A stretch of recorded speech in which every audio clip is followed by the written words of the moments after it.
Exercice double finition, attaquant, milieu offensif, let's go.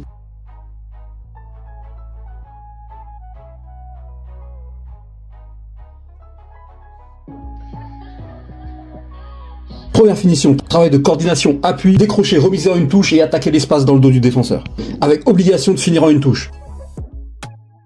Deuxième finition, milieu offensif, frappe au 16 mètres. Prise de balle orientée et enchaînement maximum en 2 touches. Objectif, enchaîner avant la ligne de la surface de réparation. Dans un premier temps, on mettra l'accent sur la qualité et la précision de la remise, qu'elle soit bien propre au sol, bien appuyée, pour ensuite se concentrer dans un second temps sur le timing de l'appel, ne surtout pas être hors jeu, et être toujours dans le bon tempo par rapport à la passe de son coéquipier. Et dans un troisième temps, on recherchera une adaptation constante dans le dernier geste, étant donné que la passe n'arrivera pas toujours de la même manière. Concernant le milieu offensif, on mettra le focus sur la qualité de la prise de balle et que celle-ci soit orientée directement vers le but. Pour ensuite être très exigeant sur la vitesse d'enchaînement en recherchant 2 appuis maximum après la prise de balle. Pour ensuite terminer sur la finition en elle-même. Et à cette distance, qu'on va rechercher principalement, c'est de cadrer un maximum. Et si tu souhaites devenir un meilleur attaquant, télécharge maintenant mon guide tactique. Sur cette première séquence, tout est ok. La remise, le timing de l'appel de balle, la finition pied gauche au premier poteau.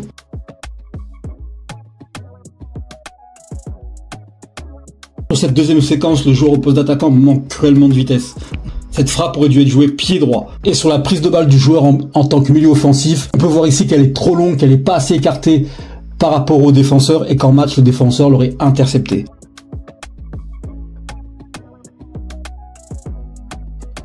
Cette séquence ici est plutôt intéressante, avec une bonne prise de balle pour aller sur son pied gauche et une bonne frappe arrêtée par le gardien. Ici, la finition au premier poteau est excellente, le timing de l'appel aussi. Ici, la prise de balle est bonne, malheureusement, à cette distance, l'exigence est de cadrer. Sur cette séquence, la prise de balle est plutôt intéressante, mais on peut noter les trop nombreux petits pas avant la frappe. Et c'est un excellent exemple d'adaptation gestuelle. On voit que le ballon est légèrement derrière lui. Et là, il arrive à réajuster ses appuis pour pouvoir finir en une touche.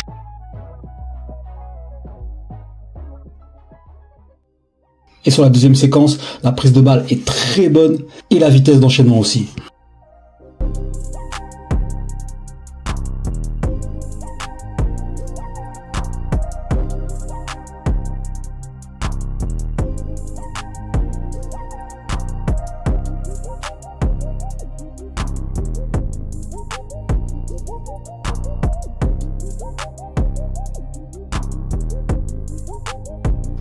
Merci d'avoir regardé cette vidéo, n'hésitez pas à commenter, donner votre avis et moi je vous dis à très vite.